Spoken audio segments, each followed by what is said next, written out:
Hello everyone, स्वागत है आप सभी का आपके अपने channel UGC net study IQ में। मैं आज बात करने वाला हूं नेशनल रिसर्च फाउंडेशन के बारे में और इससे रिलेटेड एक बहुत ही बढ़िया स्कॉलरशिप स्कीम के बारे में जिसको हम जानते हैं अनुसंधान नेशनल रिसर्च फाउंडेशन के नाम से, जिसको हम ANRF के तरह लिखते हैं। यानी इसको लिखना जो शॉर्ट फॉर्म आपने शायद देखा हो, ANRF, ANRF, अनुसंधान नेशनल रिसर्च फेलोशिप। इसके बारे में थोड़ा सा आपको बता दूं, यह बिल पास किया गया था इस रिसर्च फेलोशिप के लिए पार्लियामेंट में यह बिल पास किया गया 4 अगस्त 2023 में। ठीक है, और इस फेलोशिप की अमाउंट बहुत बड़ी है।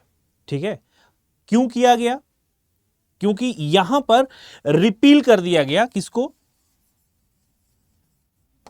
रिपील किया गया किसको? Science and engineering research board को। Science and engineering research board को, जिसको हम सर्ब के नाम से भी जानते हैं, science and engineering research board को। ठीक है, इसको रिपील किया गया और डिसॉल्व किया गया। एक और नाम आपके सामने आता है, यह आपको पता होना चाहिए। हटाया गया इसको, और डिसॉल्व मतलब विलय किया गया। किसका? साइंस इंजीनियरिंग रिसर्च बोर्ड का। और इसके साथ साथ इसका विलय भी हो गया, रिपील करके विलय किया गया। और इसका विलय हुआ किसमें? ANRF, जिसको हम कहते हैं अनुसंधान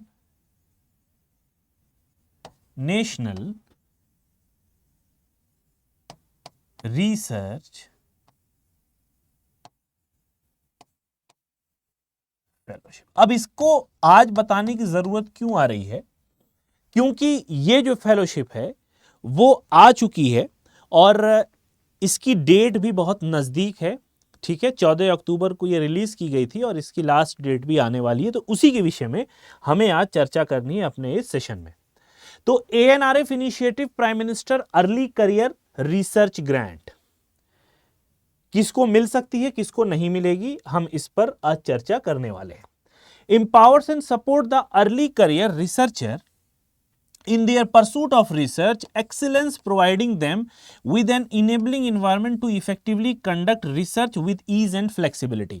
यानी रिसर्च के अंदर आसानी और लचीलापन, ईज और फ्लेक्सिबिलिटी को मेंटेन करने के लिए इस रिसर्च फेलोशिप को लाया गया है। इसकी एलिजिबिलिटी क्या है? अगर आप PhD कर रहे हैं, MD हैं, MS हैं, MDS हैं, MVSC है यानी वेटरनरी साइंस है, degree and working in recognised institutions. ये याद रखिएगा कि आपको वर्किंग होना चाहिए। ऐसा नहीं है कि अभी आपने PhD में एडमिशन नहीं लिया तो आप इसको अप्लाई कर सकते हैं। आप PhD कर रहे हो या फिर उनके साथ साथ डॉक्टर ऑफ मेडिसिन है, मास्टर ऑफ सर्जरी है, मास्टर ऑफ डेंटल सर्जरी है, मास्टर ऑफ वेटनरी साइंस, इन जैसी डिग्री में अगर आप इनरोल्ड हैं तो ही आप ANRF के लिए अप्लाई कर सकते हैं। क्योंकि इसकी एज लिमिट जो दी हुई है वो 42 वर्ष है, 42 वर्ष से कम होनी चाहिए और 3 साल का आपको रिलैक्सेशन भी मिलेगा यदि आप SC ST OBC से हैं या फिर डिफरेंटली एबल्ड हैं या फिर आप वीमेन कैंडिडेट हैं। और ये वन टाइम रिलैक्सेशन है, ये सिर्फ एक ही बार रिलैक्सेशन यहां पर आपको दिया जाएगा। अब अप्लाई कब करना है? आपने PhD में एडमिशन ले लिया या उसके अलावा जो MD MS MVSC कोर्सेज दिए हुए हैं इसमें आपने एडमिशन ले लिया।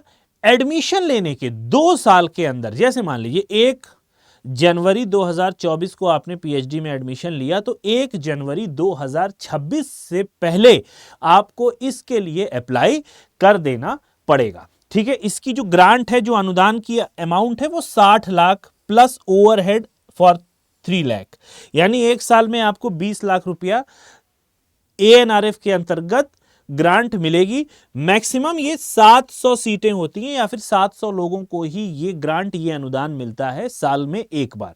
स्टार्ट डेट क्या है इसकी? 14 अक्टूबर और लास्ट डेट क्या है? 19 नवंबर। यानी 19 नवंबर से पहले आप इसको अप्लाई कर सकते हैं। और इसकी जो वेबसाइट है ANRF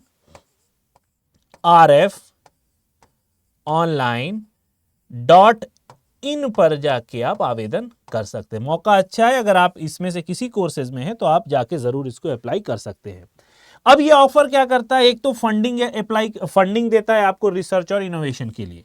दूसरा supporting research in university and colleges. University और कॉलेजेस में जो अनुसंधान, जो शोध, जो रिसर्च स्टडीज चल रही हैं उनको ये सपोर्ट करता है। ठीक है। दूसरा है escalating collaboration between academia, industry and government. ये कोलैबोरेशन मेंटेन कर रहा है। ये जो ट्रायंगल बन रहा है, एक तो एकेडमिक्स में, दूसरा इंडस्ट्री के साथ और तीसरा गवर्नमेंट के साथ। ठीक है। तो ये गवर्नमेंट इस तरीके से काम कर रही है कि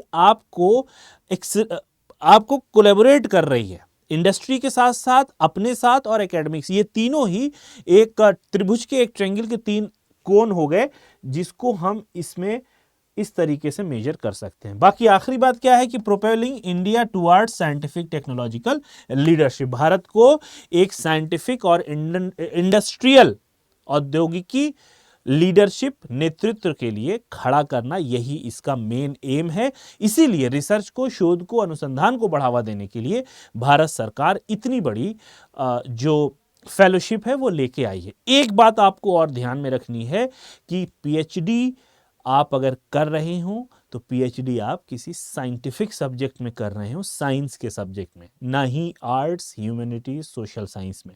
ठीक है।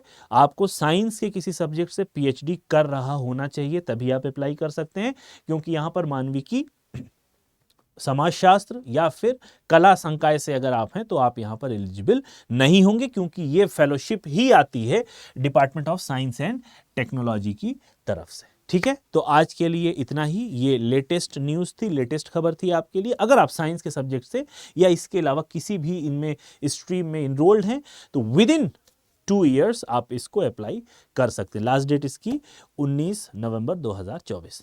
मैं हूं मसरूर अख्तर। मेरे साथ जुड़े रहने के लिए धन्यवाद। जाते जाते इस चैनल को सब्सक्राइब कर लें, बेल आइकन को हिट कर लें और हमारे इस सेशन को लाइक जरूर करते हुए जाएं।